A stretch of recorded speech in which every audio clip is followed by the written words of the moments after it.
மகர ராசி அன்பர்கள் உங்களுக்கு இந்த 2026 எப்படி இருக்கு அப்படின்னா முற்பகுதி அதாவது 1/6/2026 8ஆம் பாவம் அஷ்டமஸ்தான கேது அப்படின் போது ஆல்ரெடி உங்களுக்கு diabetic BP some sort of disorders இருக்கு. 2ஆம் பாவம் குருனோட பார்வை இல்லை. அப்போ குடும்பத்தில் தனப்பிராப்தி வசதி அந்தஸ்து மரியாதை எல்லாமே சனி பயிற்சியிலேருந்து தான் வந்து பார்த்தீங்கன்னா உங்களுக்கு 7 நாட்டு சனி அப்படின்றவர் மாறினார். மாறி சகாய சனியாக வந்தார்.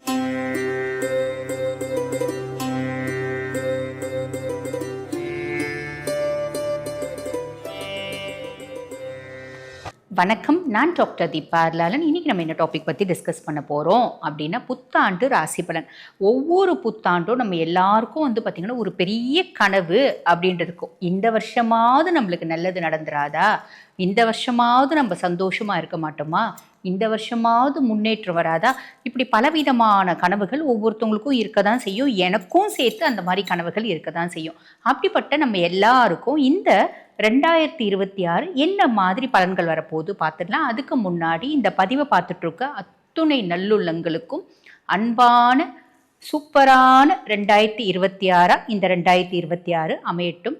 ஆக அனைவருக்கும் இனிய புத்தாண்டு நல்வாழ்த்துக்கள். நேரத்தை வீண் பண்ணாம சட்டன் பலன்களை பார்த்துடலாம் வாங்க. மகர ராசி அன்பர்கள் உங்களுக்கு இந்த 2026 எப்படி இருக்கு அப்படின்னா முற்பகுதி அதாவது 1/6/2026 வரைக்கும் சனியில் வச்சு தான் நம்ம ஃபஸ்ட்டு சொல்ல போகிறோம்.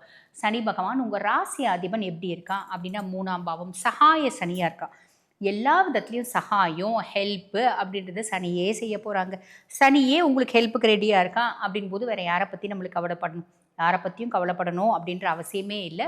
சனி கொடுக்க எவர் தடுப்பார் அப்படின்ற வார்த்தையை ஞாபகம் வச்சுக்கோங்க. சனி கெட்டது கொடுத்தாலும் பெருசாக யாராலையும் தடுக்க முடியாது, நல்லது கொடுத்தாலும் தடுக்க முடியாது அப்படின்றத ஞாபகம் வச்சுக்கோங்க. ஆக சனி உங்களுக்கு நிறைய நல்லதை வாரி வழங்க ரெடியாக இருக்கா, பயன்படுத்திக்க நம்ம ரெடி அப்படின்னு சூப்பரான லைஃப் அப்படின்னு சொல்லலாம். அதுக்கப்புறம் ராகு 2ஆம் பாவம் தன குடும்ப வாக்குஸ்தானத்தில் ராகு, தன குடும்பஸ்தானம் அதாவது தனஸ்தானத்தில் ராகு ஒரு ராட்சஸ். திடீர் தன பிராப்தி, கையில் வந்து பாருங்கள் காசு பணம் வசதி மணி இதெல்லாம் தாராளமாக இருக்கும். குடும்பத்தில் ஏதாவது குழப்பம் வருமா பெருசாக யோசிக்க வேண்டாம். முற்பகுதியில் குருனோட பார்வை இருக்குது, குரு சண்டால யோகம் இருக்குது. அப்போ ராகுனால் வரக்கூடிய கெடுபலன்களை யோசிக்காதீங்க. கேது 8ஆம் பாவம் அஷ்டமஸ்தான கேது அப்படின் போது ஆல்ரெடி உங்களுக்கு diabetic BP some sort of disorders இருக்குது அப்படின்னா இன்ஃபெக்ஷியஸ் டிசார்டர்ஸ் இருக்குது அப்படின்னா இன்னும் அதிகமாகிறதுக்கான வாய்ப்பு உண்டு. ஆரோக்கியத்தில் கவனம் அப்படின்றது வச்சுக்கோங்க, ஓகேங்களா. அதே மாதிரி இப்போ வந்து பாருங்கள் வண்டி வாகனம் போகும்போது கவனம் அப்படின்றது வச்சுக்கோங்க. ஹிடன் ரிலேஷன்ஷிப் ஏதாவது இருக்குது அப்படின்னா அதில் மனஸ்தாபம், ரிலேஷன்ஷிப்பு, லவ்வு, இந்த மாதிரி எக்ஸ்ட்ரா மேரிட்டல் அஃபேர் இதெல்லாம் வந்து பார்த்திங்கன்னா some sort of misunderstandings வெளியே தெரியறதுக்கான வாய்ப்பு, அதில் கவனம் அப்படின்றது வச்சுக்கோங்க. எங்களுக்கு அதெல்லாம் கிடையாதவங்க அதை பற்றி யோசிக்க வேண்டாம், இருக்கிறவங்க அதை பற்றி யோசிச்சுக்கோங்க, காஷியஸாக இருங்க, அவ்வளோதான், சிம்பிள்.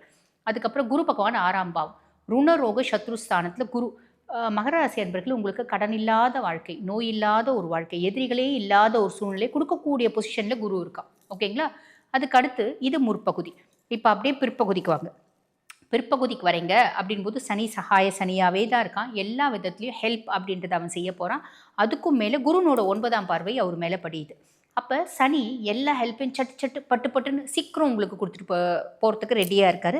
கடகடன்னு நல்லது செஞ்சுடுவார். பெரிய ப்ளஸ் போட்டுக்கலாங்க. அதுக்கப்புறம் ராகு 2ஆம் பாவம் குருனோட பார்வை இல்லை. அப்போ குடும்பத்தில் தனப்பிராப்தி வசதி அந்தஸ்து மரியாதை எல்லாமே இருந்தாலும் குடும்பத்தில் சில பல குழப்பங்கள் பிரச்சனைகள் இடையூறுகள் ஒரு விதமான மனஸ்தாபம், பிள்ளைங்க நம்ம கூட ஒட்டாமல் இருக்கிறது. வீட்டில் வந்து பாருங்கள் 4 பேர் இருக்காங்க அப்படின்னால 4 பேரும் வந்து பார்த்திங்கன்னா ஒருத்தவங்களுக்கு ஒருத்தவங்க அந்யோன்யம் அப்படின்றது இருக்காது, ஆதாயம் கருதி பழகிறது இப்படின்றது தான் இருக்கும்.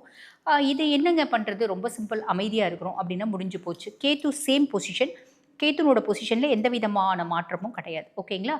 அதுக்கப்புறம் குரு பகவானை பற்றி சொல்லணும் அப்படின்னா குரு கலத்திர குருவாக வரார். கலத்திர குரு என்ன பண்ணுவார், மகர ராசி அன்பர்கள் எல்லா வயசு மகர ராசி அன்பர்கள் இருக்கீங்க அப்படின்னா லவ் வரும், ரிலேஷன்ஷிப் வரும். ஆல்ரெடி ரிலேஷன்ஷிப் பிரேக்கப் ஆயிடுச்சுங்க, அதுவே ஊற்றிக்கிச்சே, நாங்களே ரொம்ப கஷ்டத்தில் இருக்கோம், புதுசாக ஒரு ரிலேஷன்ஷிப் வரதுக்கு வாய்ப்பு உண்டு. கணவன் மனைவி கிட்ட ஒரு நல்ல உறவு முறை, நல்ல அந்யோன்யம் அன்பு அப்படின்றது மலர்றதுக்கு வாய்ப்பு உண்டு. நல்ல பிஸ்னஸ் பார்ட்னர் வாழ்க்கையில் கிடைக்கிறதுக்கு வாய்ப்பு உண்டு அப்படின்னு சொல்லலாம். ஆல்ரெடி பிஸ்னஸ் பார்ட்னர் நல்லா தாங்க இருக்குது, இப்போ லைட்டாக கருத்து வேறுபாடு வருது. அந்த கருத்து வேறுபாட்டில் மாற்றம் முன்னேற்றம் அப்படின்னு வருங்க. பொதுவாக குரு பகவானை பற்றி சொல்லணும் அப்படின்னா குரு பகவான் உங்களுக்கு 3 மற்றும் 12க்கு அதிபன்.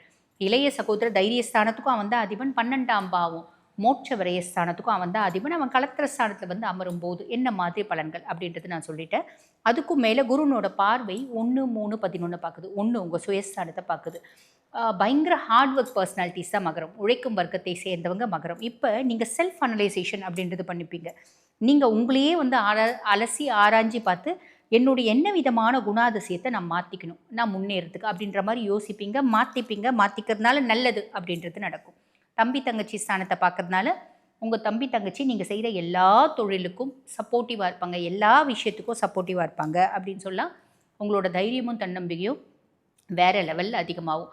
ஒன்ஸ் வந்து 7 நாட்டு சனி வந்து போச்சு அப்படின்னாலே தைரியமும் தன்னம்பிக்கையும் அதிகமாகும் தாங்க. அது வந்து பார்த்திங்கன்னா எவ்வளவோ பார்த்துட்டோம், இதை பார்த்துக்க மாட்டோமா அப்படின்ற எண்ணம் மேலோங்கும். ஆக நம்மளோட தைரியமும் தன்னம்பிக்கையும் அதிகமாகும், கான்ஃபிடென்ட் அதிகமாகிறதுனால நம்ம லைஃப்பில் நிறைய விஷயத்தை சாதிக்க முடியும். அதுக்கும் மேலே நம்ம தம்பி தங்கச்சியும் சப்போர்ட்டிவாக இருப்பாங்க அப்படின்றது நிதர்சன உண்மை. அதுக்கப்புறம் லாபஸ்தானத்தில் குருனோட பார்வை. என்ன தொழில் செய்கிறீங்க அப்படின்னாலும் அதில் அபரிவிதமான லாபம் அப்படின்றது வரும். இதுக்கு வந்து பாருங்கள், உங்கள் ஃப்ரெண்ட்ஸ் ரொம்ப சப்போர்ட்டிவாக இருப்பாங்க. அதே மாதிரி பார்த்திங்கன்னா உங்கள் மூத்த சகோதர சகோதரிகள் சப்போர்ட்டிவாக இருப்பாங்க அப்படின்னு சொல்லலாம். ஆக மகர ராசி அன்பர்களுக்கு முற்பகுதி நல்லா இருக்கா, பிற்பகுதி நல்லா இருக்கா அப்படின்னா முழுசுமே 2026 முழுசுமே சூப்பராக இருக்குது அப்படின்னு சொல்லலாம். மகர ராசி அன்பர்கள் நம்ம இதை சொல்கிறோம் அப்படின்னு வச்சுக்கோங்களேன், இந்த வருஷம் முழுசுமே எக்ஸலண்ட்டாக இருக்குது அப்படின்னு நான் சொல்லியிருக்கேன். இப்போ நிறைய பேர் கமெண்ட்டில் கண்டிப்பாக போடுவீங்க, இப்படி தாங்க போன வருஷமும் நிறைய ஜோதிடர்கள் சொன்னாங்க, போன வருஷம் ஒன்றுமே நடக்கலைங்க அப்படின்னு. ஆக்சுவலி போன வருஷம் நீங்கள் 7 நாட்டு சனியில் இருக்கீங்க. சனி பயிற்சியிலேருந்து தான் வந்து பார்த்திங்கன்னா உங்களுக்கு 7 நாட்டு சனி அப்படின்றவர் மாறினார், மாறி சகாய சனியாக வந்தார். சனி பயிற்சி ஆன உடனே சனி பகவான் வக்ரகதி அடைஞ்சிட்டார் இல்லைங்களா. சனி பகவான் வக்ர நிவர்த்தி நவம்பர் மாதம் 27ஆம் தேதி 2025 தான் வந்து பார்த்திங்கன்னா வக்ர நிவர்த்தி அடைஞ்சார். 2026 ஒரு ஃபுல் ஃப்ளெட்ஜாக. பொதுவாக சனி வந்து பாருங்கள் மந்தன் முடவன். அவன் செய்யக்கூடிய எல்லா விஷயங்களும் நிதானமாக தான் செய்வான். கஷ்டத்தை கொடுத்தாலும் நிதானமாக தான் கொடுப்பான். ஆனால் என்ன ஒன்று அப்படின்னா இன்டென்சிஃபைடாக கொடுப்பான், ரொம்ப ஸ்ட்ராங்காக கொடுப்பான். நல்லது கொடுத்தாலும் நிதானமாக தான் கொடுப்பான், ஆனால் இன்டென்சிஃபைடாக கொடுப்பான், ரொம்ப ஸ்ட்ராங்காக கொடுப்பான். ஆக உங்களுக்கு கவலை வேண்டாம், என்னப்பா போன வருஷம் ஒன்றுமே நல்லது நடக்கல, அதுக்கு எக்ஸ்ப்ளனேஷன் கொடுத்துட்டேன். சனி பயிற்சி ஆனதுலேருந்தும் நல்லது நடக்கலைங்க, அதுக்கும் எக்ஸ்ப்ளனேஷன் கொடுத்துட்டேன். ஆக 2026 உங்களுக்கு நல்லது நடக்கும் அப்படின்றதுல கவலையே வேண்டாம். கண்டிப்பாக நல்லது நடக்கும். உங்களுக்கு சனி ஹெல்ப் பண்ண போகிறான். மற்ற கிரகங்கள் ஹெல்ப் பண்ண போகிறாங்க அப்படின்னா கூட நம்ம யோசிக்கலாம். சனி ஹெல்ப் பண்ண போகிறான் அப்படின்னும் போது எந்த சூழ்நிலையிலையும் அவன் உங்களுக்கு என்ன கொடுக்கணுமோ அதை கொடுத்தே தீருவான். அதில் எந்த விதமான டவுட்டும் வேண்டாம். நிதானமாக கொடுப்பான், கொஞ்சம் வெயிட் பண்ணுங்கள், நல்லது நடக்கும் அப்படின்னு சொல்லலாம். ஆக நான் சொன்ன சின்ன சின்ன விஷயங்களை கொஞ்சம் காஷியஸாக இருங்க. அதே மாதிரி பார்த்தீங்கன்னா 2026 ஃபஸ்ட்டு ரிஷபம், 2வது துலாம், 3வது மகரம் தான் சொல்லணும், எக்ஸலண்ட்டாக இருக்குது அப்படின்னு சொல்லலாம். ப்ராப்பராக பயன்படுத்திக்கினீங்க அப்படின்னா இந்த காலகட்டம் உங்களுக்கு நல்லது நடக்கும், நல்லது மட்டுமே நடக்கும். வாழ்த்துக்கள். இப்போ நான் சொல்லியிருக்க பலன்கள் வந்து பார்த்திங்கன்னா உங்கள் ராசிக்கான ஒரு பொதுவான பலன்கள்.